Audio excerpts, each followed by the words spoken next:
Olá! Bem-vindos ao nosso aulão de segunda-feira, onde a gente aprofunda os temas, onde a gente aprende um pouco mais, onde a gente tem a possibilidade de fazer reflexões significativas aí para o processo de aprendizado, para você que é profissional da área do desenvolvimento humano, para você que dedica a sua vida a se conhecer, a autoconhecimento, a aprender como transcender aquilo que é difícil em nós. E talvez uma das coisas que possamos concordar que é um dos desafios de nós seres humanos, em especial devido a diversos aprendizados culturais, sociais, educacionais e tantas outras coisas, são as nossas emoções, né? Não só as nossas, mas os nossos clientes, na maior parte das vezes, chegam no nosso consultório, chegam para fazer um trabalho com a gente, seja se você faz atendimento 1 a 1 ou se você oferece workshops ou treinamentos, as pessoas que chegam estão procurando, na maior parte das vezes, suporte e apoio em relação ao que elas sentem, em relação a como elas se sentem, em relação a si mesmas ou em relação a algum tema da vida delas, alguma área da vida delas que não vai bem. Então, seja se a pessoa está passando por um momento de perda e transição e ela não está sabendo lidar com o que está mudando na vida dela, ou ela está angustiada com o atual momento dela, porque ela não está feliz, ou não está sentindo que está vivendo o seu propósito, ou tem medo de uma mudança e ao mesmo tempo está bastante desconfortável no atual, tudo isso se refere a como a pessoa se sente em relação àquilo, em relação àquele desafio que ela está vivendo. E devido a isso, nós precisamos aprender a falar essa linguagem emocional. Nós precisamos aprender, então, a encontrar as estradas, os caminhos, as rotas para termos o manejo em relação a tudo isso. E então, aqui se abre um leque de possibilidades do velho jargão, razão ou emoção, quem eu escolho, né?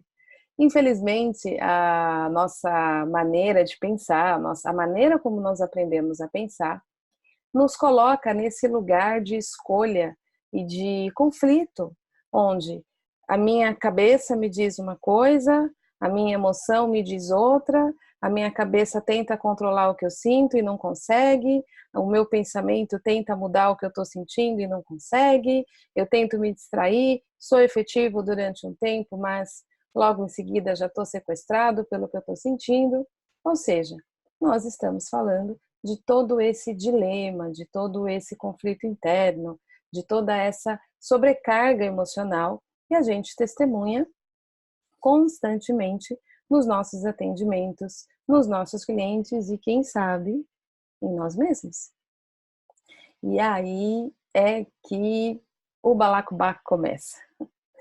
Porque nós que trabalhamos, escolhemos trabalhar com isso, né?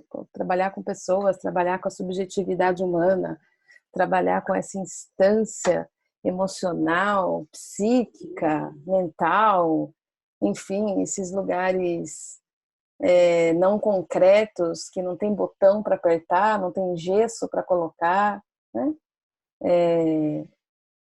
A gente precisa saber fazer isso com a gente também, né? Porque a mesma pessoa que está ali na frente com uma questão emocional é um ser humano, como a gente, e nós também temos os nossos desafios em relação ao que sentimos, né? Então vamos lá. Então, como promover essa conversa mente-corpo? Ou é mais comum as pessoas falarem: ah, eu preciso aprender a ouvir o meu coração. Na minha percepção, e eu posso estar enganada, quando eu ouço, eu preciso aprender a ouvir o meu coração, eu preciso saber escolher entre razão e emoção. Quando eu escuto isso é uma maneira de dizer para mim, Cecília, que a pessoa está tentando encontrar essa conexão entre corpo e mente. Porque afinal o coração está dentro do corpo, né? Ele bate lá. E o coração é a metáfora que fala sobre as nossas emoções.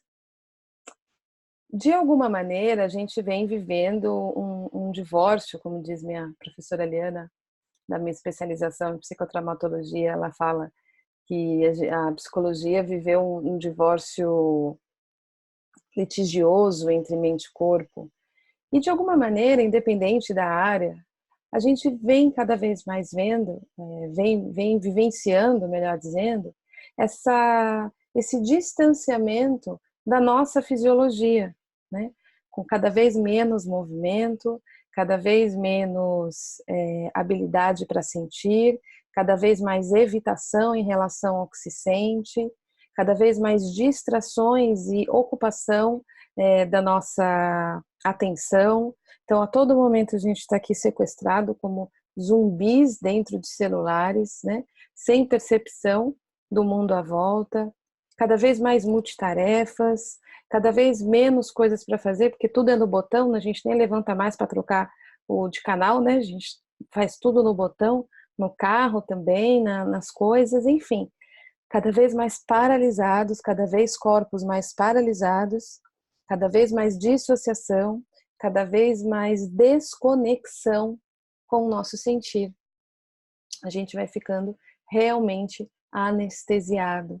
E aí, quando as emoções vêm nos visitar, e elas podem vir muitas vezes de maneira intensa, na verdade, a gente fica com tão pouco contato com o que a gente sente que quando vem, nem precisa ser muito intenso, já assusta, já nos deixa desconfortáveis e por onde que é a porta de saída, porque cada vez mais a gente presta menos atenção no nosso sentir, cada vez menos contato com as habilidades em relação a como é que eu me regulo a partir da minha orientação biológica, da minha fisiologia, como é que eu me regulo a partir das necessidades de nutrição que esse corpo precisa. E esse corpo não precisa só de nutrição que se refere à comida, esse corpo precisa de nutrição de sono, esse corpo precisa de nutrição de respiração, de oxigênio, de bons relacionamentos, de troca, ou seja, nutrição física, nutrição mental, nutrição espiritual, nutrição afetiva, emocional, são diversas instâncias de nutrição. Porém, se eu não consigo perceber como é que esse corpo me dá os sinais das nutrições que ele precisa, porque eu estou sempre em algum tipo de anestesia, seja ficar lá horas no meu celular, na internet, nas redes sociais, seja ficar vegetando em frente à televisão vendo 18 episódios de uma série, seja através de aí algum tipo de alterador de consciência, seja álcool, seja algum tipo de abuso de substância ou mesmo remédio. Enfim, eu vou cada vez mais me distanciando desse lugar. E aí, e quando eu trago em primeira pessoa essa reflexão, para a gente olhar e ver se reconhece esses comportamentos, não estou falando apenas de nós em primeira pessoa, mas estou falando dos nossos clientes, né? Dos desafios que os nossos clientes estão enfrentando, da pessoa que vem falando para você das dificuldades dela de sentir o que é certo para ela. Uma pessoa que está em conflito entre razão e emoção, ou corpo e mente, que quer ouvir o seu coração e qualquer coisa assim, ela está com muita dificuldade de ouvir o que ela quer. E o que é interessante é que a maioria de nós procura a resposta, e os nossos clientes fazem isso, na análise, né? no ficar pensando na questão. Porém, essa instância, ela não tem o fator decisivo do processo. O que eu quero dizer com isso? Vou dar um exemplo bem simples. Você sente fome. A pessoa sente fome. Ao sentir fome, existe um sinal no meu corpo dizendo: estou com fome. A pessoa reconhece a sensação e automaticamente ela começa a pensar em comida. O que isso quer dizer? Quando a minha mente recebe a informação de que está precisando de comida, a minha mente começa a oferecer opções de comida para eu comer. E aí você pensa, eu quero comer uma salada, eu quero comer uma pizza, não, vou comer arroz e feijão com bife e batata frita, enfim. Aí você começa a pensar em comida. E a nossa mente faz isso, ela vai oferecer um montão de opções para você, para nós. Só que o que vai fazer você decidir é um senso de, é isso. Mesmo que você esteja na decisão de fazer uma dieta, você vai pensar nas melhores opções dentro das opções que você se colocou do teu processo, desculpa. E a hora que você fala, é isso, é uma sensação que te dá o selo de é isso que eu quero comer dentre aquelas várias opções que vieram na sua mente. Então, quando a gente fica tentando achar a resposta de dentre as opções, qual é a para mim? Nos pensamentos, a gente fica dias pensando naquilo. Por quê? Porque o selo que diz é isso não está lá. Está nessa instância da sensação, do sentir, da validação. E como a gente presta muito, como a maioria, né, de nós presta muito pouca atenção nessa instância, surgem as dificuldades e os conflitos internos. Isso quando não coisas ainda mais complexas e difíceis mesmo de lidar. Então, quando a gente está falando dessa como fazer essa conversa mente-corpo, ou como fazer essa conversa razão e emoção, ou cérebro e coração, né? Tem uma fotinho que eu adoro, que mostra, né, essa conexão, como promover isso aqui, ó, vou mostrar a fotinho para vocês, espera aí, que eu adoro ela. Como promover isso para nós e para os nossos clientes? Como fazer essas duas instâncias se conectarem? Esse é o nosso papo de hoje, após essa grande introdução. E eu já pincelei um pouquinho que essa conversa precisa acontecer através das nossas sensações, através do nosso sentir. Se nós ficarmos apenas na instância do pensar, ou tentarmos entender o que sentimos através do nosso pensamento, a gente não consegue compreender o que esse corpo está tentando nos dizer. E vou usar uma metáfora para explicar isso. Se você vai aprender outro idioma e você tenta traduzir o outro idioma usando a lógica do seu idioma, você não consegue compreender 100% o que aquele outro idioma está dizendo. Porque a lógica e a maneira de compreender a linguagem do seu idioma é diferente da lógica e da maneira de compreensão da linguagem do outro idioma. Então, para você aprender o outro idioma, você precisa se abrir para compreender como é a lógica daquele idioma, se expondo a escutar. Ouvir, ouvir, ouvir, ouvir, sacar e então falar. Esse é o caminho para você aprender o outro idioma. Agora, quando a gente traz essa metáfora para o nosso papo aqui, se a gente tenta entender o que está sentindo através dessa lógica aqui, a gente faz traduções às vezes muito complexas. O que eu quero dizer com entender o que eu sinto através da lógica? Você começa a sentir uma angústia, por exemplo, ou o seu cliente começa a sentir uma angústia. E aí, o que a pessoa faz? Essa angústia deve ser por causa disso, daquilo, daquilo outro. Porque isso e aquilo outro me causou isso, isso, isso e aquilo. E aí começa um monte de suposição, de análise de por que pode, por que não pode, e fica dentro dessa instância tentando encontrar uma lógica para aquilo que está sendo sentido. Às vezes a pessoa até chega a alguma explicação razoável, ok, mas o fato de chegar numa explicação não muda aquilo que a pessoa está sentindo. Então ela tem boas explicações, boas análises, boas interpretações a respeito daquilo que está sendo vivenciado, mas aquilo continua do mesmo jeito. Então isso é o que acontece quando a gente tenta, através da nossa lógica, compreender aquilo que está sendo sentido. Para que a gente possa compreender aquilo que está sendo sentido, a gente precisa aprender a ouvir aquilo que está sendo sentido. para que aquilo que está sendo sentido possa nos contar, em outras palavras, a partir da vivência, da sensação, do sentir, o que está acontecendo de fato.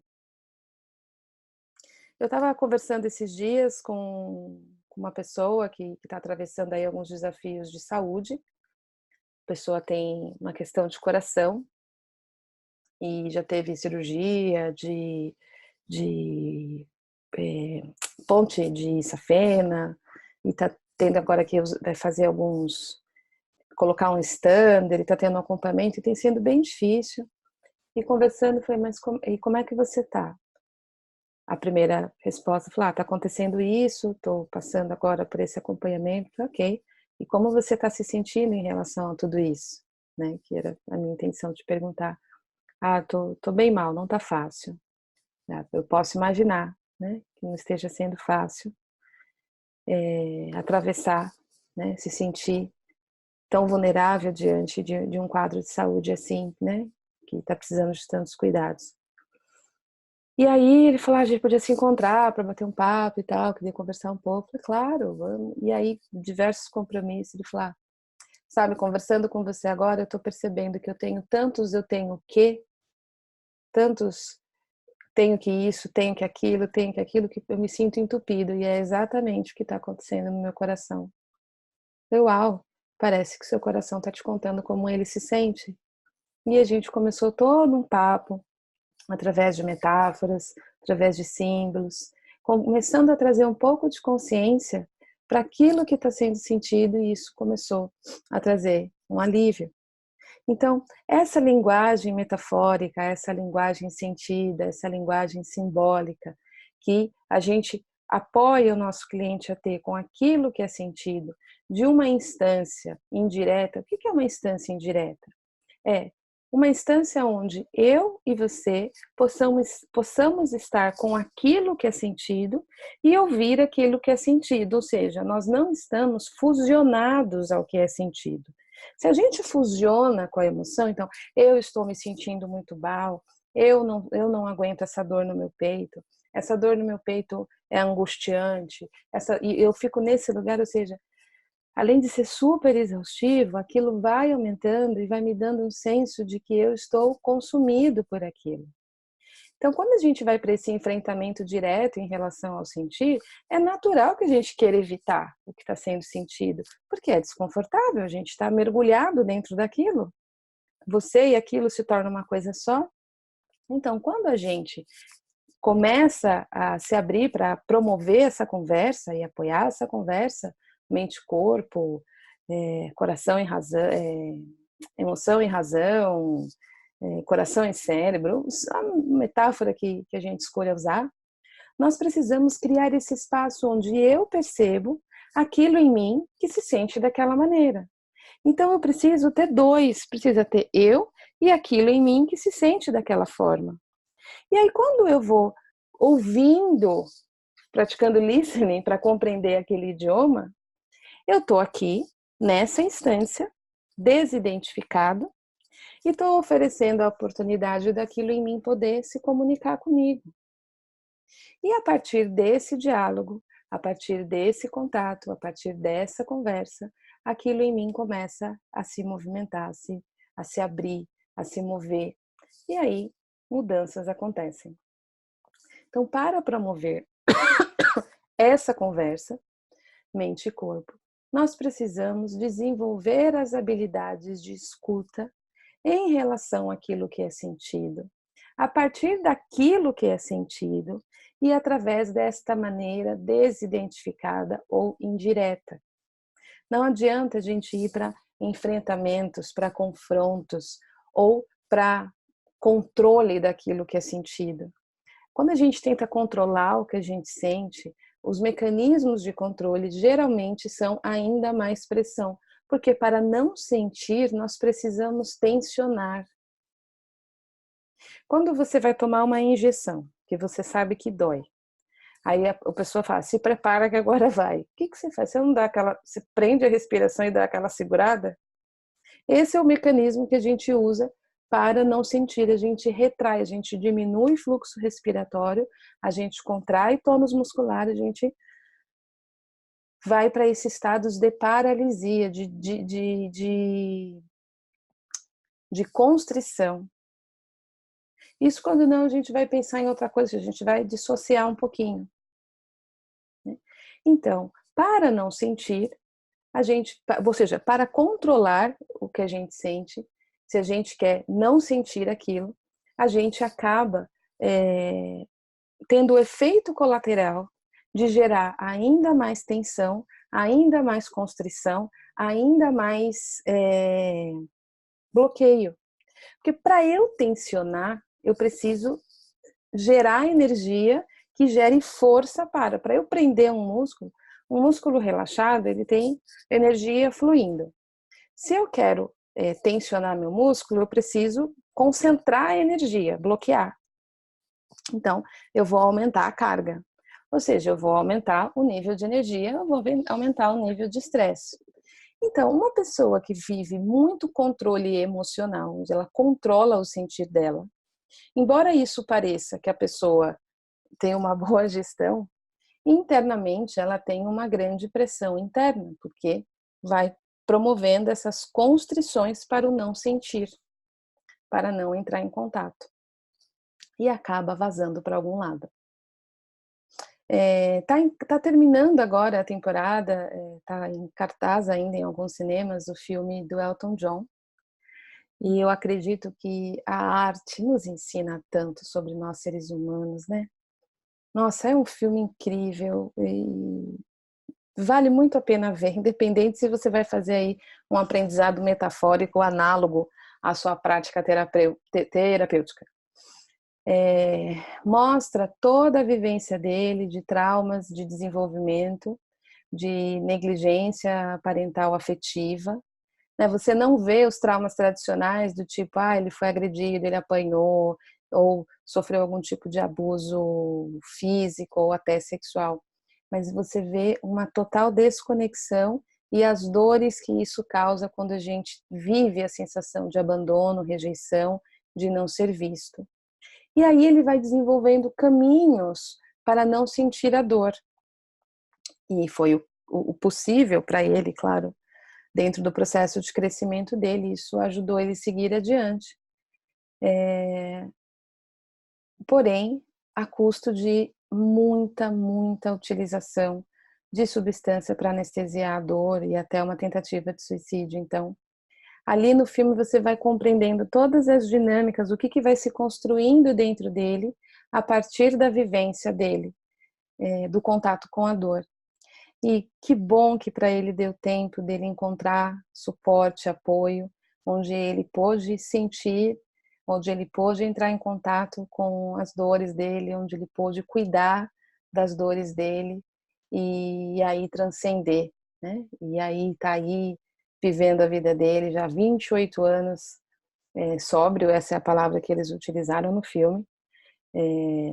Tá aí casado, tem 2 filhinhos, a arte dele é uma coisa maravilhosa, que bom, né? Que ele seguiu e pôde transcender tudo isso. Então é uma forma da gente compreender os caminhos de saída que o nosso corpo vai encontrando para lidar com aquilo que está lá dentro e que não teve a oportunidade de ser visto ou sentido. Como eu disse, toda essa conversa mente-corpo pode estar numa instância mais simples, do tipo, eu não sei o que eu quero, ou pode estar no lugar de como é que eu cuido daquilo em mim que dói há tanto tempo, que eu carrego há tanto tempo e tenho encontrado caminhos de saída alternativos para lidar com isso e que tem me gerado diversos efeitos colaterais, seja de ansiedade, seja de insônia, seja de baixa autoestima, seja de síndrome do pânico, seja de tensões físicas, como enxaqueca crônica e outros sintomas somáticos, né, vivenciados no nosso corpo, enfim, por onde isso escapa. Então, retomar esse diálogo, esse casamento com o nosso corpo, essa conexão, né? Essa conexão com a gente mesmo, para que a gente possa checar a partir daqui o que isso aqui em mim quer, né? Qual é o meu próximo passo? Me direcionar através das minhas sensações, o centro de informação de como eu me posiciono em relação ao mundo, estar no nosso sentir, né? Não está na nossa análise. A nossa mente cognitiva, o nosso pensar é muito importante e fundamental. No momento, se a gente sabe usar isso na ordem que vem para nos servir. Então, à medida que eu me posiciono, o que eu quero, e aí a minha mente oferece opções, aí eu checo, é isso que eu quero comer, aí eu vou agora me organizar para conquistar e fazer ou comprar esse alimento. Esse é o funcionamento, ok. Então, uma vez que eu sinto, que eu percebo, que eu elaboro, que eu processo, que eu estou vivenciando, no nível emocional, no nível das sensações, agora minha mente cognitiva pode elaborar e organizar essa informação. Agora, se eu tento elaborar essa informação sem ter tido contato com ela, a gente continua no mundo das hipóteses e continua na mesma questão. Então, é uma conversa que demanda prática, que demanda a gente compreender essas instâncias em nós, do nosso funcionamento, do funcionamento da nossa fisiologia, né? Da nossa área mais reptiliana e instintiva de funcionamento, de onde vêm as sensações, da nossa área mais límbica e emocional, de onde vêm as emoções, e dessa instância cognitiva promovendo essa comunicação integral. São vários centros de inteligência dentro de um mesmo equipamento, digamos assim, que quando se comunicam, criam essa potência de sabedoria em nós. Então não faz muito sentido a gente olhar só para a instância, para uma instância com tão mais disponível para nós. As pesquisas de distúrbio de estresse pós-traumático, de estresse pós-traumático, em especial do Dr. Peter Levine, que é o criador da experiência somática, que estudou, né, os distúrbios de estresse pós-traumático, apontam que a desordem do estresse que gera a traumatização está no nível da fisiologia que vem dessa área do nosso cérebro, dos instintos, da nossa área, da nossa instância reptiliana.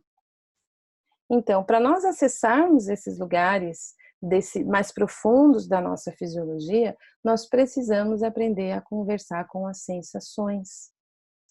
De novo, não de maneira direta, com enfrentamento, vou lá sentir agora e tudo bem, vou sei lá, começar a gritar minha raiva e a bater no meu medo, sei lá, criar um monte aí de fusões emocionais, não é essa a ideia, mas através dessa habilidade de ser esse eu que percebe, de ser essa instância perceptiva que inclusive conta com a nossa instância cognitiva, né, de atenção e presença, para com aquilo em mim que tem aquela vivência, né, aquela emoção, ou aquela dor, ou aquela angústia, aquele desafio que a pessoa está vivendo.